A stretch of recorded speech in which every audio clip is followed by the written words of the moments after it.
WCRX FM, you're listening to The Scene here in Chicago's Underground. Nikki Butler hanging out with my co-host Becky Neisted and the man of the hour, the man whose name has been on everybody's lips in the last year in Chicago, Chance the Rapper, is live. What's up, man? Yo, what's up? Thanks for having me. Yeah, thank you so much for coming down. So some congrats are in order.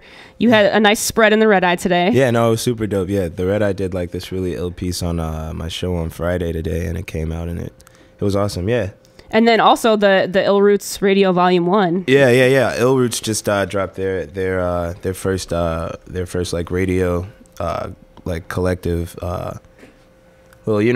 Yeah, I don't know if it's like a mix. I don't know what to call it. It's kind of it's like a fruit salad of sorts. Right, but you had some really good company, delicious. You know, Wiz, Kanye, yeah. ASAP. No, it was an amazing array of artists, and it was awesome to have YOLO on there and finally be able to put out the full version of YOLO without any edits on it. Right.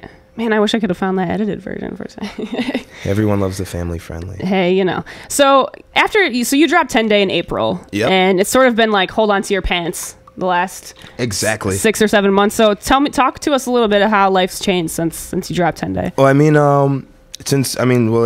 it being like my first like really it's basically my debut tape. It was the first like really well received and highly acclaimed album that I've dropped, and I reached a lot of it reached like a certain amount of national attention over time. But I mean, like from just between like doing like my first headlining show in Chicago to now doing my second headlining show in Chicago and touring with Childish Gambino and working on all these videos and just like, everything's changed since the tape has dropped. It's been a dope year for sure. So you mentioned you were on tour with Childish. That was over the summer. How was it? Because you have, you obviously get a lot of love wherever you go out in Chicago. How was it sort of opening for him and being in cities where people, don't really know who Chance the Rapper is?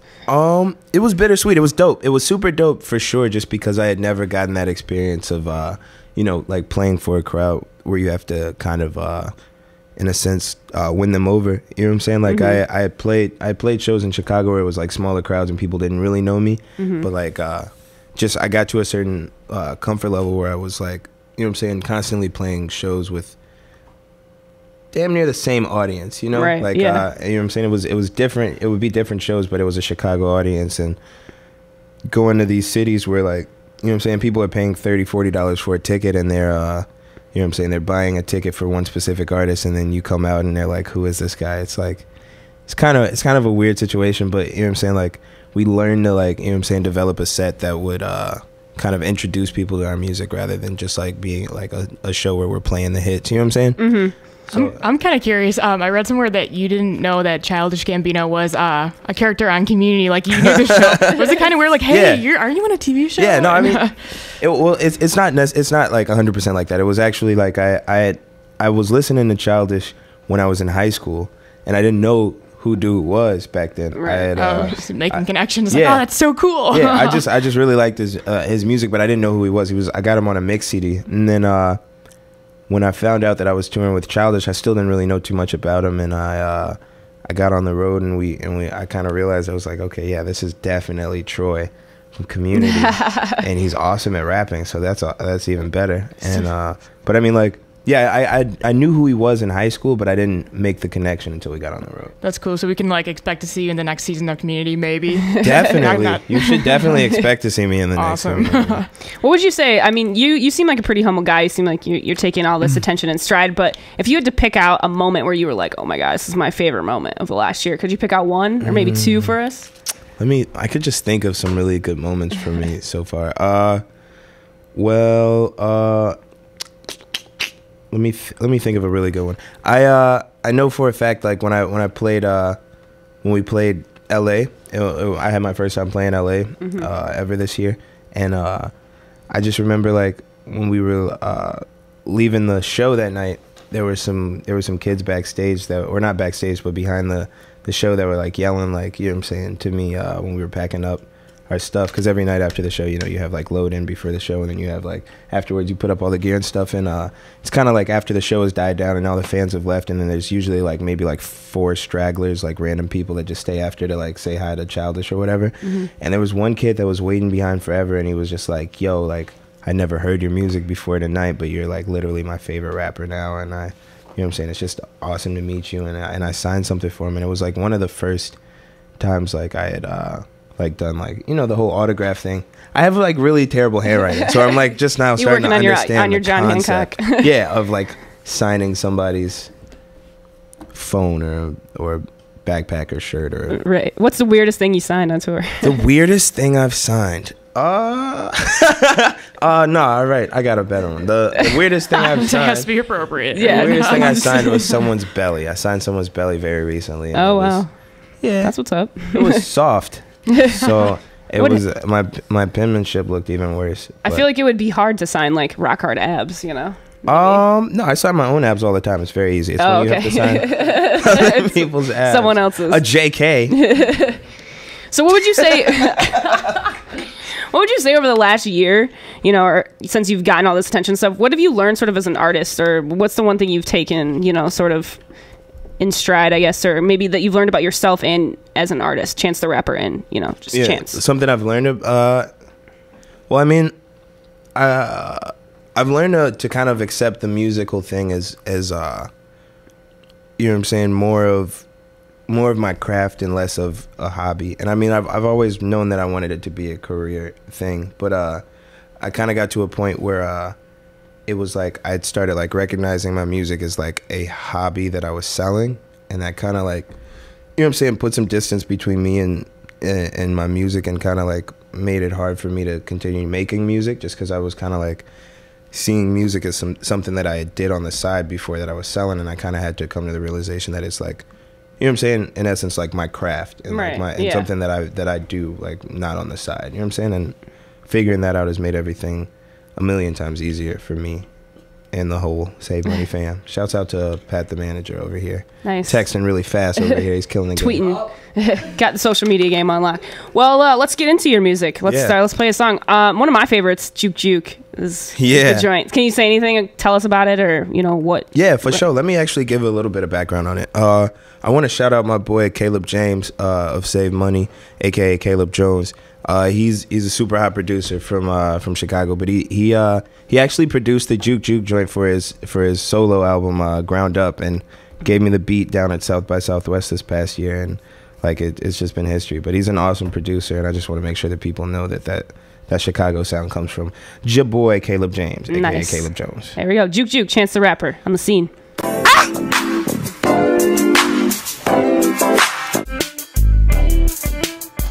WCRX 88.1 FM, the scene, hanging out with Chance the Rapper.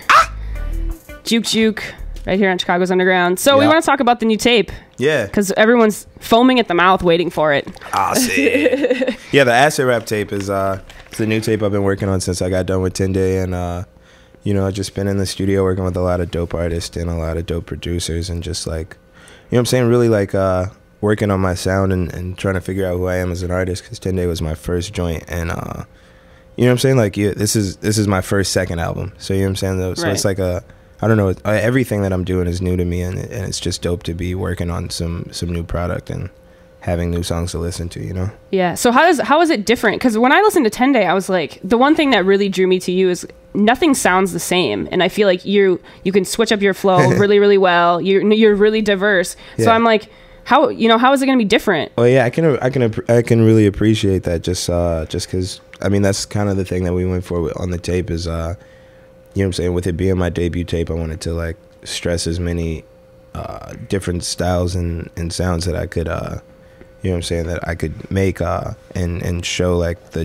diversity through the album. Mm-hmm. And with this new tape, it's kind of like I'm just like I said, I'm trying to find my sound. And I mean, the tape for sure is going to sound different than anything you've ever heard. But I mean, like, even with Tende, it was extremely cohesive, not just in the idea that it had, you know what I'm saying, one concept to it, but just like there is something, I think just the attack and the delivery and the writing style that perpetuates through all the tracks. And it's kind of the same concept with this Acid Rap thing.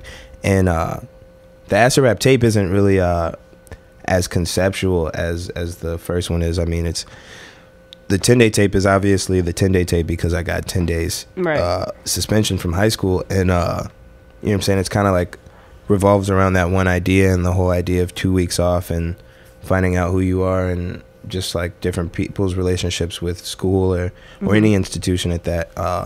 And this new tape is kind of more so just like, you know what I'm saying, it's really just me making a bunch of music and on acid. No, I'm just kidding. Yeah. Well, I mean, like, I don't do that. I kind of got to a point where I don't like, because I got kind of tired of like explaining to interviewers like right. No, the whole acid thing. But I mean, like, it is that, like, it is me experimenting with my mind and with music and with you know what I'm saying, with other people, and just working out sounds that I've never tried before, and working with artists that I've never worked with before, and just doing everything for the first time, and for the, you know what I'm saying, for the sheer joy of making music. And I mean, I've just been listening to a lot of stuff that I had never listened to before. Oh, I hope we don't get fined. Oh, we won't. We'll be good. We'll be coming for you. We'll bill you if we do. Awesome. So, yeah, but I've just been, I just been working on this tape and just like, you know what I'm saying, experimenting with my own sound and trying to find out what you know what I'm saying, what I want my style to be, you know? Right, exactly. So what sort of things, I mean, since this is your sort of second time around and recording a tape, is there anything that you picked up along the way from people that sort of maybe took you under their wing, you know, during 10 Day that you took and, you know, to acid raps, like things you've learned or anything? Well, I definitely like learned my writing style through working on 10 Day. Like, for the beginning, like I got suspended last year, right? And I got suspended in April, and when I first got suspended was when I first started writing the tape. And a lot of people don't know, just because I guess the way that they read about it spins it, like it makes it seem like I wrote the whole tape in 2 weeks, which is super wrong. You know what I'm saying, it took me basically a whole year's worth of time to make it. And a lot of the stuff that I started on with the tape when I first started writing it ended up not being on the tape, but a few things did. And a lot of the stuff that I wrote for the tape I would write beforehand, like before the studio session, and just come in and record. And I kind of got to a point where, like, one of the things that I learned on the road and just working on the tape is it's a lot better when I, you know what I'm saying, write the song in the studio and kind of vibe with the producer and figure it all out at one time and I'll lay it down in the same session, just because you kind of lose some of the feeling that the music has when you kind of like separate it into two different parts, you know what I'm saying, between the writing process and the recording process. And just like I really learned that from working with Chuck.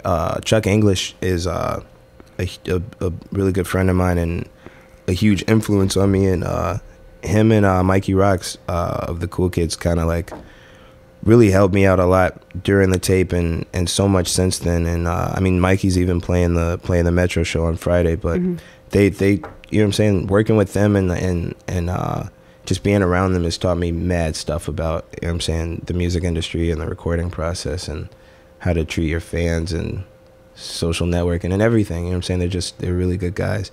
Shouts out to Cool Kids. Yeah, they show Columbia a lot of love, so shout out to them. Yeah. Speaking of the music industry, I want to get your take, because, you know, Chicago is sort of like on the tip of everyone's tongue lately as far as the music industry goes, and you're sort of like one of the leaders. So do you feel like you have the city on your back a little bit, or do you... how does it feel being sort of like, I think of you and like kids these days, and I mean, Save Money, you know, and treated as like the people who are at the center of this whole, you know, explosion of artists in Chicago getting a lot of looks. Well, I mean, there's a whole scene beyond that, and I mean, like, I'm sure you've heard about the other artists. There's millions of them like that are just like, you know what I'm saying, really just doing well and making music of its own kind, and of, you know what I'm saying, the first type of its own music. You know what I'm saying? Like, there's a genre that really was brewed and created and became successful through Chicago, and that's the drill scene. And then also, like, I mean, there's been if you really want to get deep into it, there's been mad music movements in Chicago since rock was stolen. But you know what I'm saying, like, there's mad stuff going on in the city, and a lot of different artists that are doing really well. And I mean, just being from here and being in rap, it's the kind of thing that you get into and you kind of like brag about where you are geographically. I don't really know why, but that's the thing. And I do feel like my city's on my back, and I do feel like everything I do reflects the city in a certain way, and I have my own duty to, you know what I'm saying, do the city justice in music and in my personal life. So I mean, I definitely feel the whole like I'm repping Chicago, you know what I'm saying? I feel that, but I also do everything that I do without any, you know what I'm saying, like there's no censorship on anything just because, like, you know what I'm saying, a Chicago rapper shouldn't do this, or like this isn't what's cracking in Chicago right now, or I'm gonna be a musician at the end of the day. Right. Do you feel a lot of pressure because Chicago is sort of the spotlight right now, and you don't want it to be like, oh well, Chicago's just blowing up right now, but you know it'll be another city soon? Like, do you feel a lot of pressure to sort of have longevity in that way, or well, I mean, like I think the movement that Chicago's making isn't really solely based on it being like a trend for any city to blow up. Like if it was, like, we would have gotten our turn a long time ago. And I think it's just technological advancements, the fact that everybody can use YouTube and things go viral now, and everybody's on Twitter or on the Facebook. I don't really know about any of those things, but I don't use them. But those new techie things, they're crazy. They're crazy. Those little phones and pads. Take pictures, do your taxes. Right.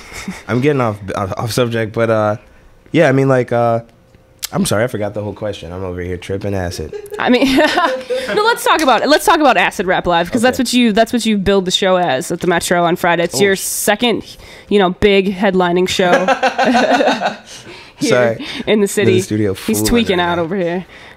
So, are you going to perform a lot of new material since it's the Acid Rap Live show? Yeah. What can we expect? Well, like I said, like I've been working on this new tape, Acid Rap, since I dropped my 10-day tape, and we had our first listening party for the tape a couple of days ago at Juggernaut, and we got a really good reception for it. And I mean, like, the tape itself is still in production, and we're still working it out, and still, you know what I'm saying, writing new stuff for it, and reproducing old songs and rewriting old songs. But yeah, I mean, there'll definitely be a lot of we'll be performing a lot of never before heard songs from the new Acid Rap tape, as well as stuff that we've just never performed before. We got a lot of guests coming through. Nice. That are going to help us do some of these songs that we've never got to do before, and just a lot of unreleased joints. Burn the City, Living in Vain with Lorraine Chia, Lift Up with Milo and Otis. Yeah, that's one of my faves. I like that song a lot. Yeah. It's a good one. Kimbe X, Alex Wiley will be there. Like I said, Sir Michael Rocks, Milo and Otis. I can't give away all of the guests, but oh no, come on, you can. There, for sure.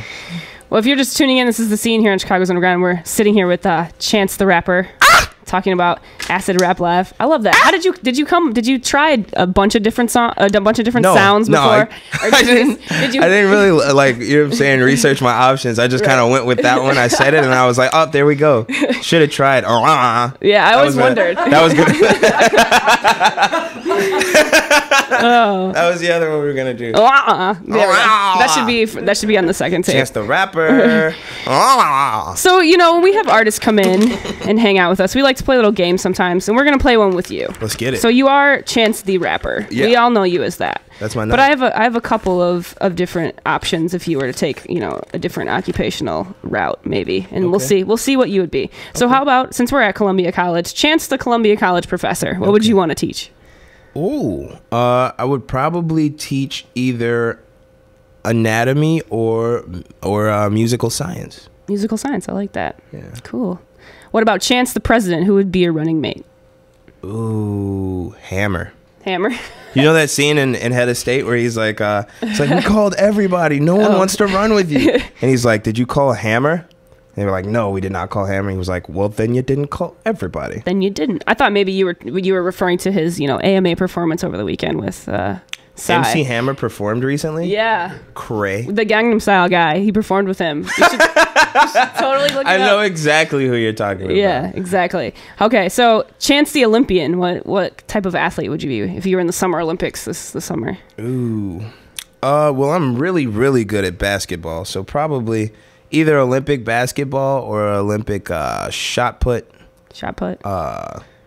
If they were like new Olympic sports, I'm really good at eating French toast, rapping. Aren't we all? Yeah. What about Chance the sandwich artist? What would be your be your My signature sandwich. These questions. Let's see. My signature sandwich would be I like to call it le grill cheese. It's like a doughy outside, bread outside, kind of warm melty cheese. Oh man! In between, a little buttery substance on the outside of that le grill cheese. A little sriracha maybe on there. I don't even know what sriracha is. Oh man, it's the best hot sauce in the world. Are you kidding me? Sriracha hot sauce? You should try it. With mayonnaise, if you like mayonnaise. If you don't, not a fan. You ever seen Undercover Brother? No. Okay. Yeah. Well, I guess you won't get this one. No, sorry. Okay, how about Chance the Go-Go Dancer? What would be your signature song? Oh, my signature song? Yeah, like the one you performed every night. That was your hit. It was your grand finale. Ooh. It'd be Juke Juke, wouldn't it? It might be Juke Juke. That or Turn on the Lights. Even though that song's kind of gotten old, I would still go dance to that. I still go dance to Turn on the Lights. I'm just trying to give you, ideas to, put in the show maybe on Friday if you came out. If I decide to go dance at the show? If you get some go-go boots or something, Trying to convince Boys me Town's to right down dance. the road. You could get some platforming. Wow. Yeah. You don't know? Lost for words. I don't know if I'm ever gonna go dance, but if I do, I definitely will dance to Turn on the Lights. Okay, there we go. / Juke Juke. The remix, the mashup, and then finally, since Thanksgiving is Thursday, how about Chance the Thanksgiving dish? What would you be? Ooh, turkey. I'm a really picky eater. A lot of people that know me know this about me. I don't really eat a lot of stuff, so I'm not a fan of stuffing or the fake Jello that they make. I forget what it's called. It's called fake Jello stuff that they make for Thanksgiving. Fake Jello? Yeah. Or fruitcake or something. Maybe that's Christmas. It's fruitcake either. I forget what it's called. I'm going to be so sad when we go off the air. I don't even know. I can picture it in my mind. It's green and red or something. I don't know about green and red. I picture like it's like cranberries in a can. Cranberry sauce, right? Okay. So good. Right? Yeah. A little cranberry sauce for you over there, Pat. Pat's over there. His mouth's watering. He's ready for some mashed potatoes and cranberry sauce. Turkey. Well, Chance, thanks so much for hanging out with us on the scene. Thank you so much for having me. We'd love to come back. Yeah, definitely. Maybe when the tape's out, we'll have you back. But for looking forward to you at the Metro with Sir Michael Rocks. Yeah. This Friday, Chance the Rapper at the Metro with Sir Michael Rocks and Milo and Otis, and also special guests Kim Bay-X and Alex Wiley. It's gonna be crazy, y'all. So go right now, get tickets. They're real cheap. They're like less than $10, right? Yeah. They're $9. You can get them on metrochicago.com. Tweet us at Chance the Rapper and hit us up on facebook.com/Chance the Rapper. All right. Thank you so much. We're going to end with your song with Lily K, Hey Ma. Let's get it. This is Hey Ma. Put that on my mama. Ah! Hey Ma, hey Ma.